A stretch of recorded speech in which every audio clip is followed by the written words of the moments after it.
Kementerian Komunikasi dan Digital menerusi agensi di bawah naungannya berusaha menerapkan nilai perpaduan bermula di rumah antara fokus dari Bumi Kenyalang. Langsung ke Kuching bersama Bu Mawin. Baik, terima kasih Sahi. Kementerian Komunikasi dan Digital menerusi agensi di bawahnya. Naungannya akan berusaha menerapkan nilai perpaduan bermula di rumah seperti yang dititahkan oleh Yang di-Pertuan Agong semasa merasmikan sambutan Minggu Perpaduan Peringkat Kebangsaan di Kuching, Sarawak hari ini. Menterinya Fahmi Fadzil berkata ini akan dilaksanakan menerusi pelbagai aktiviti yang akan dikemudikan oleh Jabatan Penyiaran dan Jabatan Penerangan.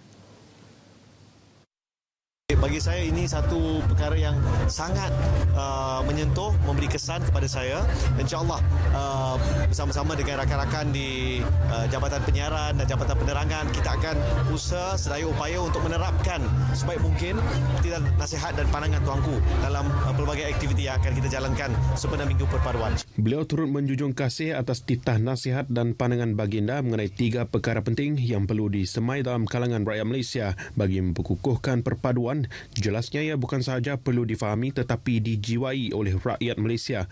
Fahmi ditemui RTM selepas majlis sambutan Minggu Perpaduan.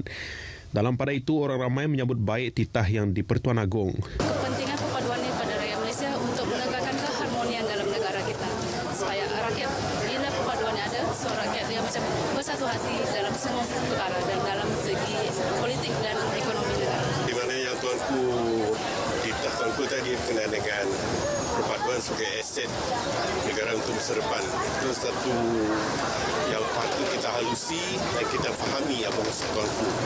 Dalam keadaan sekarang ni, perpaduan kesepaduan, apa lagi yang disebut tadi berkenaan dengan ini tadi, jurang perbezaan antara kaum harus dirapaikan dan kalau boleh dibuangkan demi masa depan negara. Kita menyambut baik saranan daripada Tuan Budi Yang Maha Mulia Sri-Paduka Baginda Tuan Agong tentang perpaduan sebagai satu aset kepada rakyat orang Malaysia lah. Dan saya mewakili masyarakat asli sangat menerima baik pandangan ini sebab apa, perpaduan adalah satu cara yang baik untuk kita meningkatkan integrasi antara kaum dan supaya dapat kita satu padu dan memastikan negara kita sentiasa aman damai sampai bila-bila. Saudara, sambutan Minggu Perpaduan kini sedang berlangsung di tebingan Sungai Kuching yang menyaksikan pelbagai aktiviti menarik diadakan bagi mencerminkan warna-warni masyarakat yang berbilang kaum di negeri ini. Baik, untuk perkembangan lanjut bersama dengan wartawan kami, Monica Gary yang berada di sana. Monica, silakan. Terima kasih Buma di studio RTM Kuching. Jadi saya kini berada di tapak lokasi penganjuran sambutan Minggu Perpaduan Peringkat Kebangsaan di tebingan Sungai Kuching ini, di mana pada petang ini masih meriah lagi dengan sambutan yang hangat, terutamanya ketika ini saya sedang berada di pameran rumah etnik Selako dan Rara. Dan untuk perincian lanjut mengenai aktiviti sepanjang sambutan ini, kita bersama dengan Pengarah Jabatan Perpaduan Negara dan Integrasi Nasional Negeri Sarawak, iaitu Tuan Haji Diwana Haji Azor. Selamat petang Tuan. Selamat petang. Okey Tuan. Baik Tuan, bagaimana Tuan sendiri melihat kemeriahan sambutan pada hari ini, terutamanya ada pameran etnik. Bagaimana ia dapat mengutuhkan lagi perpaduan khususnya kita di Sarawak? Okey. Pameran rumah etnik ini dilihat sebagai satu usaha yang penting lah, kerana kita ingin memperkenalkan budaya dan ada resam etnik yang berada di negara kita, di negeri kita Sarawak ini khasnya, dan juga pada khususnya untuk seluruh negara kita Malaysia. Kita tahu di Sarawak memang ada lebih 30 kaum dan etnik ini. Dengan adanya pameran seumpama ini, sekurang-kurangnya kita dapat memberi pendedahan dan pengetahuan kepada masyarakat di sekitar sini mengenai adat, resam dan budaya kaum-kaum yang lain. Bila kita dah faham, kita kenal, kita mengetahui adat-adat resam bersama orang lain, kita akan lebih mudah untuk menerima. So inilah konsep yang kita mahu. Jika ada penerimaan, maka sudah pasti kita akan lebih rasa selesa untuk sama-sama duduk dalam komuniti kita, khususnya di Sarawak ini. Itulah sebabnya kita adakan sepanjang hari kemarin, hari ini dan sehingga 26 hari bulan, kita ada 17 booth yang akan mempamerkan mengenai adat, resam dan budaya masyarakat masing-masing. Okey Tuan, bagaimana Tuan melihat perpaduan kaum itu sendiri dapat membangunkan negara kita?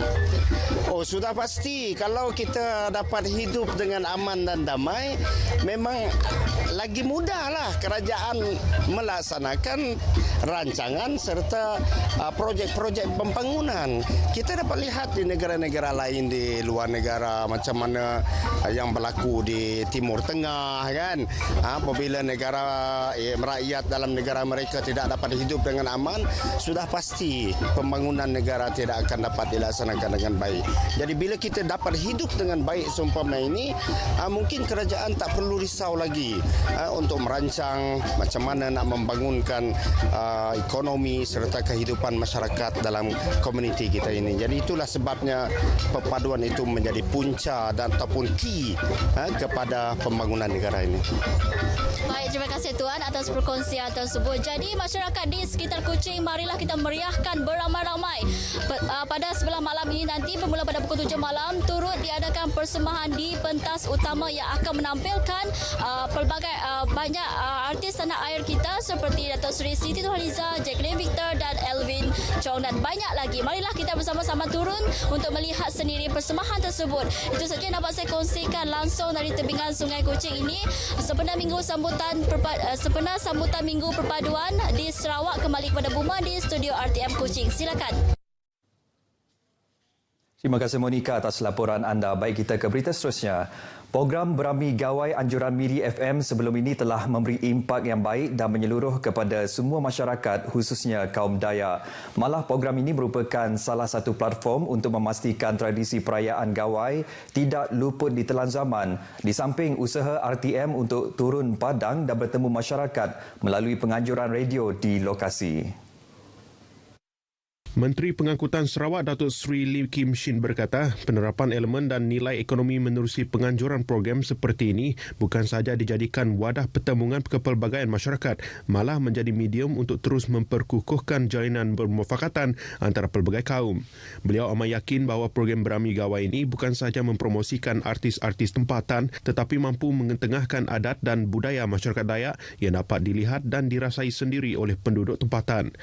Datuk Seri Lee berkata demikian ketika merasmikan program Berami Gawai RTM Miri tahun 2023 yang dianjurkan bersama kumpulan syarikat Naim di Permai Mall Miri. Program berkonsepkan hiburan dan program khas musim perayaan ini dianjurkan secara bersepadu oleh Perkhidmatan Iban, Kayan dan Kenyah.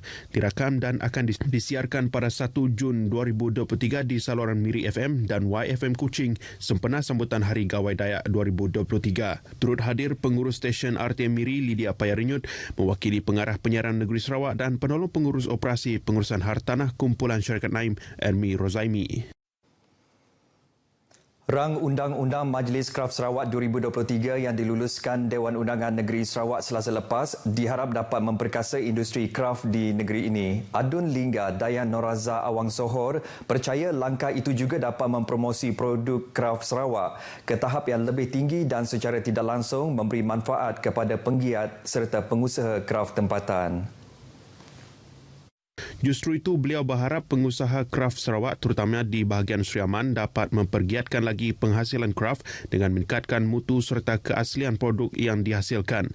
Jelas beliau Sarawak mempunyai banyak produk kraf menarik serta unik yang mewakili kepelbagaian kaum serta etnik dan ianya harus diketengahkan.